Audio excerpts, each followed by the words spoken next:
मैं श्री कृष्ण। द्वापर युग में मेरा जन्म अधर्म के विनाश और महाभारत की संरचना के लिए हुआ था, पर मेरी उस संरचना में कोई था जो नियति के खेल से वहां पहुंचा जहां उसे पहुंचना नहीं था, जो संसार का सर्वश्रेष्ठ धनुर्धर होने का वरदान लेकर आया था और जिसने अपने उसी वरदान को दान में दे दिया। वो था एकलव्य, जिसकी अनसुनी अनकही वीर गाथा आज मैं कृष्ण सुनाने जा रहा हूं। क्यों? क्योंकि अंततः एकलव्य था तो मेरा ही छोटा भाई, एक यदुवंशी, मेरे पिता श्री वासुदेव के छोटे भाई देवक शर्वा और उनकी पत्नी मानुकी का पुत्र एकलव्य, जिसने अपने गुरु के वचन की मर्यादा हेतु अपना सबसे बड़ा शस्त्र, अपना अंगूठा काट दिया था। लेकिन अंगूठा काटना तो एकलव्य के जीवन यात्रा की केवल शुरुआत थी।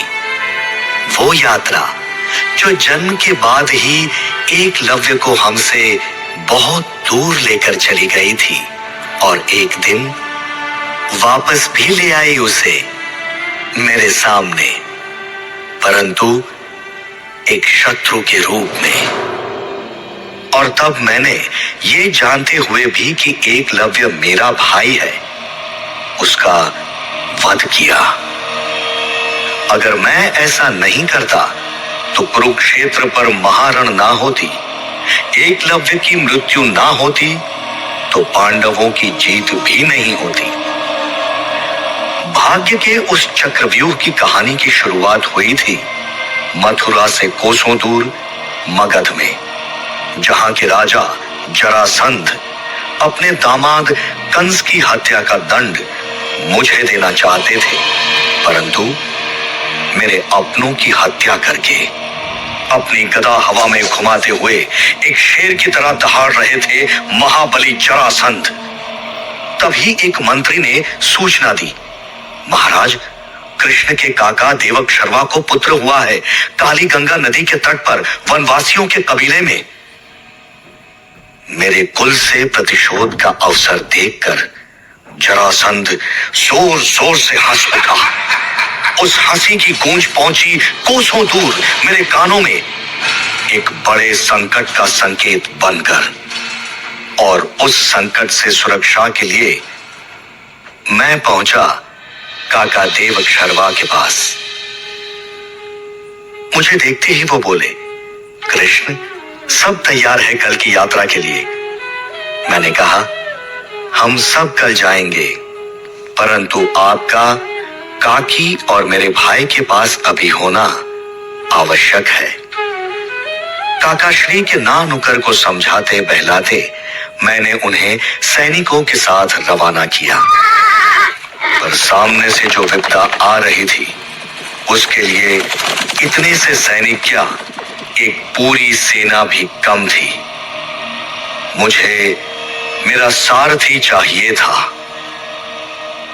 काली गंगा नदी के किनारे बसे मानुकी काकी के महल में दोपहर की शांति को भंग करते हुए घंटियां बजने लगी। मानुकी काकी ने अपने कक्ष से पुकार लगाई, अरे द्वार खोलो, यदुकुल से कोई आए होंगे। पर उसी पल महल का द्वार टूटकर नीचे गिर गया और महल के अंदर प्रवेश करती चली आई मगध की सेना। महल में हाहाकार मच गया। शोर सुनकर मानुकी काकी घबराई, परंतु इससे पहले कि वो नन्हे एकलव्य को पलंग से उठा पाती, किसी ने पीछे से उनके बाल पकड़कर उन्हें धरती पर फेंक दिया। वो मगध का सैनिक था और वो बढ़ चला नवजात नन्हे एकलव्य की ओर। उसने अपनी तलवार उठाई और मानुकी काकी चिल्लाए, नहीं! और तभी पीछे से एक तीर आके उस हमलावर के गले को भेदता हुआ आर पार निकल गया। द्वार पर काका देवक शर्मा धनुष लिए खड़े थे। मेरा एक यत्न सफल हो गया था। काका काकी से बोले, जरासंध की सेना ने हमला कर दिया है।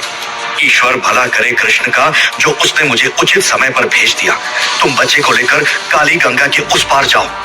घबराई काकी बोली, आपको यहां अकेला छोड़कर? नहीं। काका ने कहा, मानो कि हम 30-40 हैं और जरासंध के सैनिक कई सौ। जब तक कोई सहायता ना आ जाए रोकेंगे इन्हें। जाओ जाओ मानो की। रुआसी काकी नवजात एकलव्य को अपने आंचल में छुपाए जाने को हुई कि काका ने उन्हें रोककर अपने पुत्र के माथे को चूमा और अपनी तलवार काकी के हाथ में देते हुए बोले, सुरक्षित रहना तुम दोनों। नन्हे एकलव्य को सीने से चिपकाए जंगल की बेटी जंगलों के रास्ते से भागी चली जा रही थी। तभी उन्होंने देखा सामने जरासंध के सैनिक खड़े हैं। काकी पीछे मुड़ी तो वहां भी शत्रु खड़े थे। खुद को शत्रु से घिरा देख काकी भाग पड़ी घने जंगल के अंदर, मगर वो खुद को संभाल ना सकी और वो गिरी और उनके हाथ से दूर जा गिरा एकलव्य। गिरते ही नन्हा एकलव्य रोने लगा और बच्चे के रोने की आवाज सुन के वहां पहुंच गया अपने काले घोड़े पे सवार जरासंध। घुर्रा कर जरासंध बोला, अब कृष्ण तड़पेगा जैसे मैं तड़प रहा हूं। और उसने अपनी गदा हवा में उठाई। एक ही दिन में दूसरी बार उस 2 दिन के बालक को मारने के लिए शस्त्र उठा था, लेकिन तभी 2 बहुत बड़े पंख दिखे जिनके फड़कने से जंगल में हवा की एक आंधी सी उत्पन्न हो गई। ऊंचे घने पेड़ों के पीछे से पक्षीराज विशाल गाय गरुड़ प्रकट हुए और उनकी पीठ पर सवार था मैं कृष्ण। अपने भाई एकलव्य को बचाने के लिए यही था मेरा दूसरा यत्न। काकी उसी पल बेहोश हो गई और गरुड़ राज के पंख के वार से जरासंध और उसके सैनिक बहुत दूर जा गिरे। मेरे मित्र गरुड़ नन्हे एकलव्य के ऊपर से होते हुए उड़ चले और मैं कूदा उसके पास। मैंने मेरे भाई को अपने हाथों में लिया। उसकी आंखों ने मुझे देखा और मैंने उसे। मुझे उसके चेहरे में यदुवंश दिखा। मन प्रसन्न हुआ और दुखी भी, क्योंकि अब कई वर्षों तक मैं इस चेहरे को देख नहीं पाऊंगा। एकलव्य की नियति इसे कहीं और बुला रही थी। मैंने एक बड़े से पत्ते में नन्हे एकलव्य को लपेटा और सामने बह रही काली गंगा के बहाव में छोड़ दिया। अब ये नदी ही उसके आगे के जीवन का मार्ग सुनिश्चित करेगी। समय का यही अद्भुत खेल है। ये समय की मांग ही होती है कि किसी को सुरक्षित रखा जाए और किसी को नष्ट किया जाए। एकलव्य को इस समय बचाना महाकाल के लिए उतना ही आवश्यक था जितना कि समय आने पर उसका निधन। घने जंगल में मानो की चिल्लाते ढूंढते मेरे काका देवक्षरवा को मानो की काकी बेसुध पड़ी मिली। जब सुध आई तब उनका एक ही विलाप था, मेरा बच्चा कहां है, मेरा बच्चा। मगर इस जंगल में एक और मां भी थी जो अपने बच्चे के लिए विलाप कर रही थी। भीलों के राजा हिरण्याधाणु के महल में उनकी पत्नी महारानी हिरण्यकशु अपने मृत बच्चे को गोदी में लिए देवी मां से दुहार कर रही थी। महारानी की दाई मां उनके सर पर हाथ फेरते हुए कहती है, होता तो सब देवी मां की इच्छा से ही है। महारानी कहती है, तो मुझे उनकी इच्छा स्वीकार नहीं। जा रही हूं मैं गर्भलक्ष्मी के मंदिर और तब तक वापस नहीं आऊंगी जब तक देवी मां मुझे मेरा बच्चा जीवित वापस नहीं कर देती। जहां एक मां अपने पुत्र की खोज में उस विशाल जंगल का चप्पा चप्पा छान रही थी, वहीं एक और मां अपने मृत बच्चे को सीने से चिपकाए नंगे पैर चलकर पहुंच गई थी काली गंगा नदी के बीचों बीच गर्भ लक्ष्मी के मंदिर। अपने मृत बच्चे को दोनों हाथों में उठाए महारानी कहती है, सुना है जीवन दान देता है ये पानी जो तुम्हारे चरणों को धोकर बहता है। आज आस्था की हट है एक मां की, एक मां से। महारानी हिरण्यकशु अपने मृत बच्चे को सर पर लिए नदी में एक डुबकी लगाती है और तब नियति अपना रंग दिखाती है। पानी का बहाव एक लहर की तरह आता है और मृत बच्चे को बहा ले जाता है। घबराई महारानी तुरंत पानी से ऊपर आते हुए अपने हाथ इधर उधर मारती है और बहते बच्चे को वापस पकड़ लेती है, उसको अपने सीने से चिपका लेती है और तब उन्हें बोध होता है उस बच्चे के शरीर में धड़कनों का। वो जीवित था। बच्चे को सीने से अलग करते ही बच्चा रोने लगता है। खुशी के आंसू महारानी की आंखों से भी बहने लगते हैं और वो अपने पुत्र को चूमते हुए मां लक्ष्मी की जय जयकार करते हुए अपने कबीले की ओर भाग पड़ती हैं। यही तो है महामाया।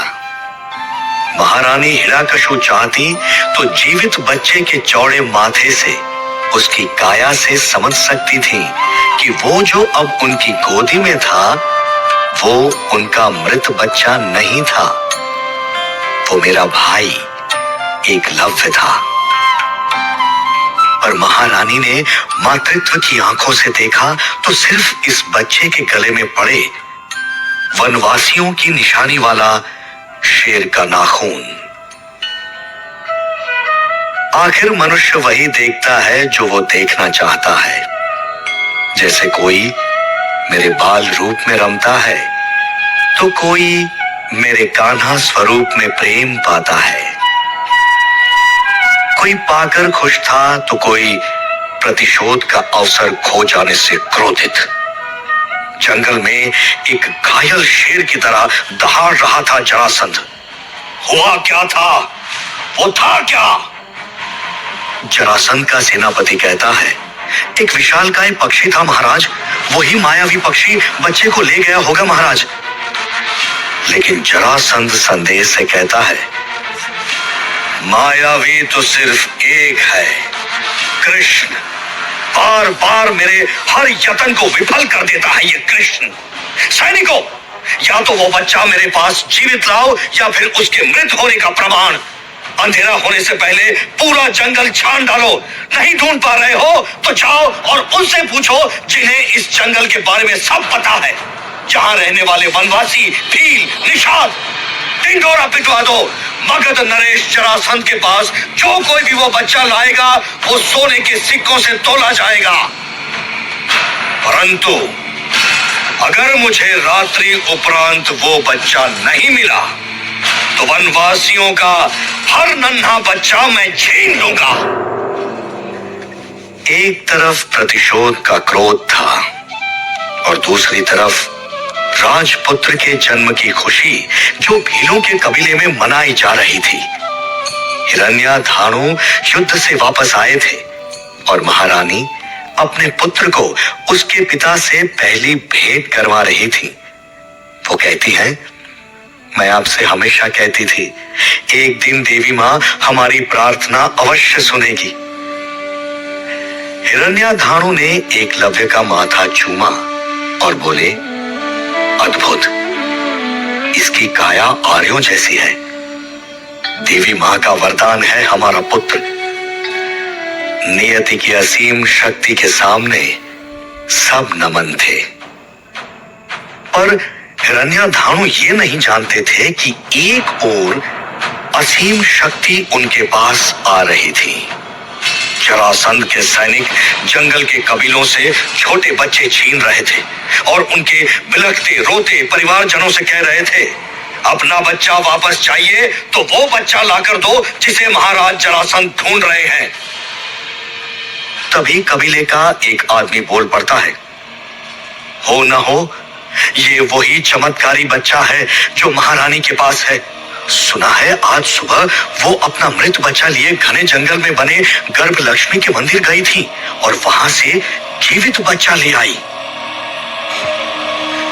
जरासंध के सेनापति को यह बात सुनते ही सब समझ में आ गया।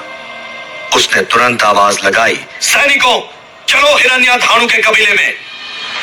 ढलते सूरज की रोशनी में हिरण्याधानु के कबीले की तरफ चला आ रहा था जरासंध का सेनापति। लेकिन नियति ने फिर से अपना खेल खेला और एक तीर आकर सेनापति के सामने गिरा। उस तीर पर मगध का राज चिन्ह बना था और उस तीर पर लगा था एक पत्र। सेनापति ने वो पत्र पढ़ा। सूचित हो कि महाराज जरासंध को यदुवंशी बच्चा मिल गया है। सारी सैनिक टुकड़ियां वापस मगध पहुंचे। काली गंगा नदी के एक तट पर मगध के सैनिकों की भीड़ जमा थी। जरासंध के आते ही सेनापति ने एक बड़ा सा पत्ता हटाते हुए कहा, वही यदुवंशी बच्चा है महाराज। पानी का बहाव किनारे ले आया लाश को। देखिए, गले में वनवासियों वाले शेर के नाखून वाली माला भी है। पानी में डूब के ही मरा है।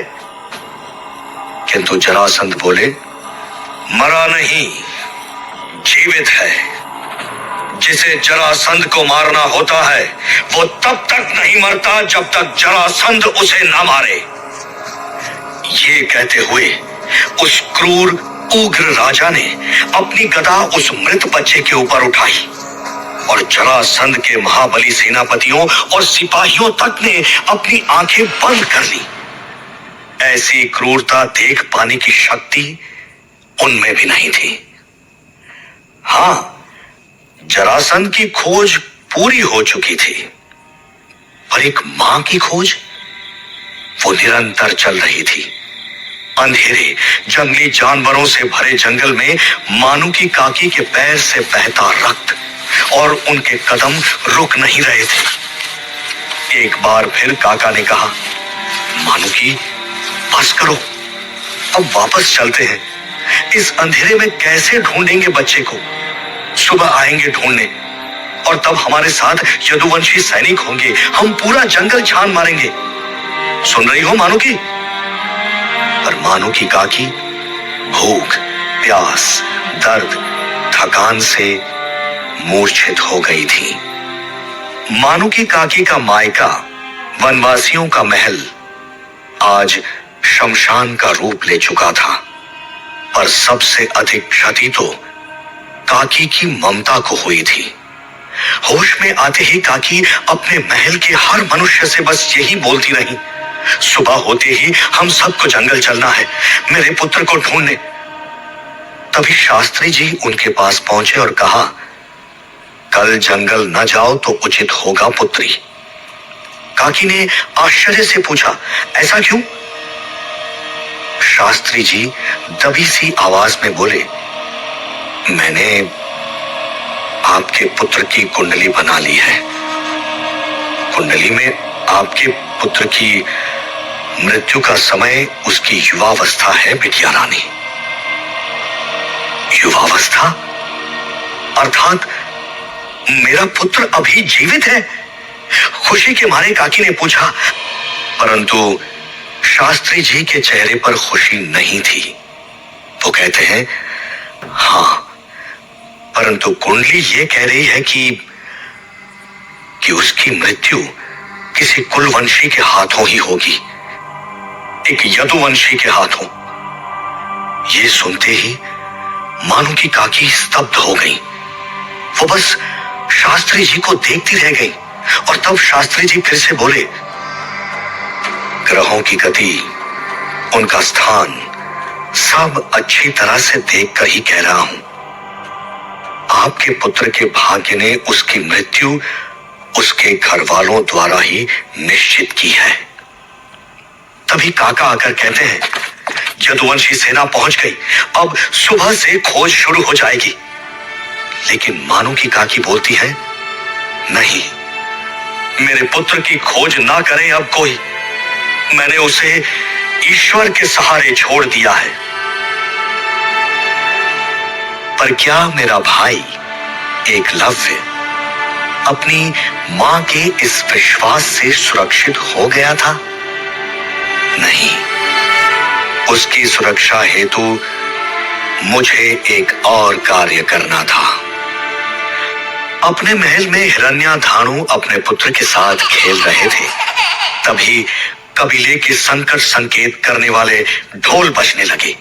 हिरण्याधाणु ने अपनी तलवार उठाई और महल से बाहर आ गया, पर उनका महल पूरा कबीला सैनिकों ने घेर लिया था। और जैसे ही उन सैनिकों के मुखिया को हिरण्याधाणु ने देखा, वो भागता हुआ उनके पैरों पर झुक गया और बोला, महाराज जरासंध, आप इस जंगल में? जरासंध ने हंसते हुए कहा, हिरण्याधाणु, तुम मेरे सबसे विश्वसनीय सेनापति हो। तुम्हारे घर पुत्र ने जन्म लिया है, यहां आना कर्तव्य है मेरा। हिरण्याधाणु कहते हैं, तो आशीर्वाद स्वरूप उसका नामकरण करें महाराज। मैंने कहा था ना, माया वही दिखाती है जो मनुष्य देखना चाहता है। कुछ दिन पहले मगधराज जरासंध जिस यदुवंशी बच्चे का विनाश करने के लिए व्याकुल थे, आज वही बच्चा उनकी गोदी में था। पर जरासंध ने देखा तो उनके परम मित्र हिरण्याधाणु के पुत्र को। जरासंध ने बच्चे को अपने दोनों हाथों में लेकर ऊपर उठाया और कहा, शूरवीर बनेगा। इस जंगल में जिसका एकल राज्य होगा, ये वो बलशाली एकलव्य कहलाएगा। एकलव्य। एकलव्य मेरा भाई, शत्रु से बचाव का सबसे सरल उपाय है शत्रु के संरक्षण में आ जाना। हिरण्याधाणु के घर एकलव्य को पहुंचाकर मैंने वही किया, परंतु जरासंध के हाथों एकलव्य की मृत्यु नहीं तय की थी मैंने। इसलिए उसे बचाना, बचाते रहना तब तक आवश्यक था जब तक उसके अंत की घड़ी ना आ जाए, और तब तक एकलव्य को जीवित रहना होगा पृथ्वीलोक में अपनी भूमिका निभाने हेतु, जैसा हर मनुष्य को करना पड़ता है। परंतु साधारण मनुष्य नहीं था एकलव्य, और ना ही साधारण थी उसकी भूमिका। एकलव्य के कर्म, अपने जीवन के उसके निर्णय निर्णायक साबित होंगे मेरी उस संरचना के, जिसके लिए मैंने कृष्ण अवतार लिया, महाभारत। और ये एकलव्य के जीवन की दशा ही होगी जो महाभारत और भविष्य के भारत की दिशा तय करेगी। क्या होगा एकलव्य का? क्या कभी जरासंध को एकलव्य की असलियत का पता चलेगा?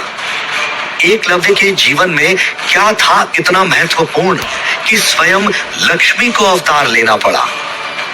क्या लक्ष्मी थी वो वजह जिसके कारण कृष्ण ने अपने भाई एकलव्य को मारा? एकलव्य के जीवन की ऐसी कई पहेलियों को जानने के लिए सुनते रहिए एकलव्य की वीर गाथा।